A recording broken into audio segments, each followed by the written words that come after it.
Bismillahirrahmanirrahim. Assalamualaikum warahmatullahi wabarakatuh. Mari kita mulai pelajaran hari ini ya. Bab tentang bangun datar. Bangun datar adalah bagian dari bidang datar yang dibatasi oleh garis-garis lurus atau lengkung. Yang akan kita pelajari kali ini adalah bangun datar segi banyak. Bangun datar segi banyak merupakan bangun datar tertutup yang sisinya dibatasi oleh garis lurus, sehingga banyak sisi yang membatasi suatu segi banyak itu sama dengan banyak sudut yang dimiliki segi banyak tersebut.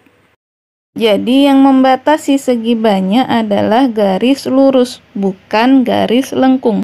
Perhatikan gambar berikut ya.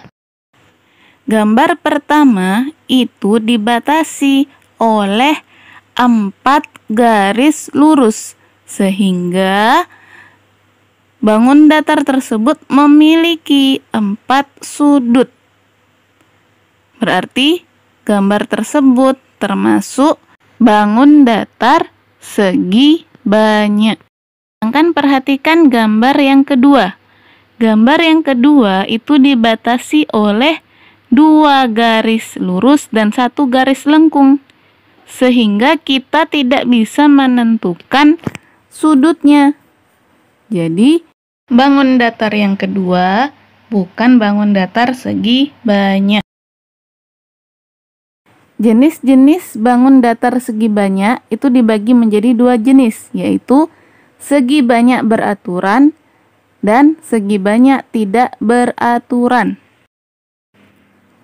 Bangun datar segi banyak beraturan adalah bangun datar yang semua sisinya sama panjang dan semua sudutnya sama besar.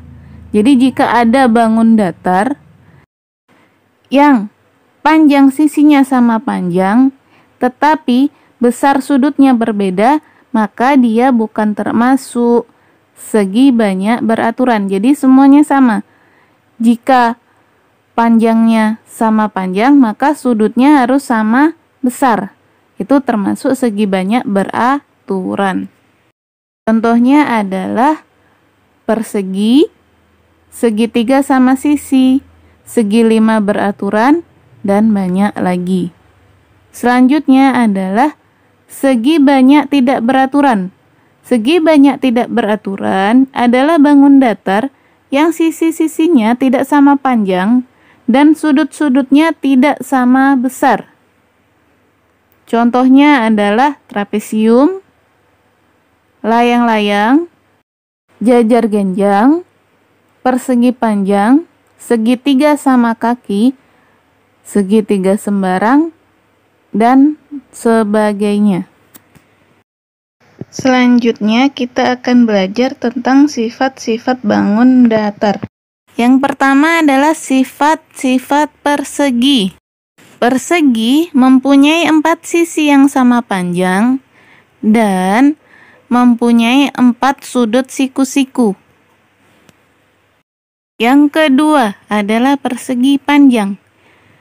Sifat-sifat persegi panjang sebagai berikut. A. Sisi yang berhadapan saling sejajar. B. Sisi-sisi yang berhadapan itu sama panjang. C. Mempunyai 4 sudut siku-siku. Bangun datar ketiga yaitu bangun datar segitiga. Segitiga adalah bangun datar yang memiliki 3 sisi dan 3 sudut. Segitiga jika dilihat berdasarkan panjang sisinya dibedakan menjadi 3 segitiga. Yang pertama adalah segitiga sembarang, yaitu segitiga yang panjang sisinya tidak sama, sehingga sudutnya juga tidak sama. Yang kedua, segitiga sama kaki, yaitu segitiga yang mempunyai 2 sisi yang sama panjang, sehingga memiliki dua sudut yang sama besar juga. Yang ketiga yaitu segitiga sama sisi, yaitu segitiga yang mempunyai tiga sisi yang sama panjang. Karena tiga sisinya sama panjang, maka sudutnya juga sama besar. Bangun datar segitiga jika dibedakan berdasarkan sudutnya, maka dibagi menjadi tiga segitiga, yaitu segitiga lancip. Segitiga lancip adalah segitiga yang sudutnya kurang dari 90 derajat. Jadi bentuknya akan lancip. Makanya dinamakan segitiga lancip. Yang kedua, segitiga siku-siku, yaitu segitiga yang sudutnya tepat 90 derajat. Tidak kurang, tidak lebih. Jadi dia akan tegak lurus. Yang ketiga adalah segitiga tumpul. Segitiga tumpul ialah segitiga yang sudutnya lebih besar dari 90 derajat. Berarti dia akan semakin melebar. Sehingga bentuknya seperti tumpul. Makanya diberi nama segitiga tumpul. Cukup sekian pelajaran hari ini. Ustazah akhiri. Wassalamualaikum warahmatullahi wabarakatuh.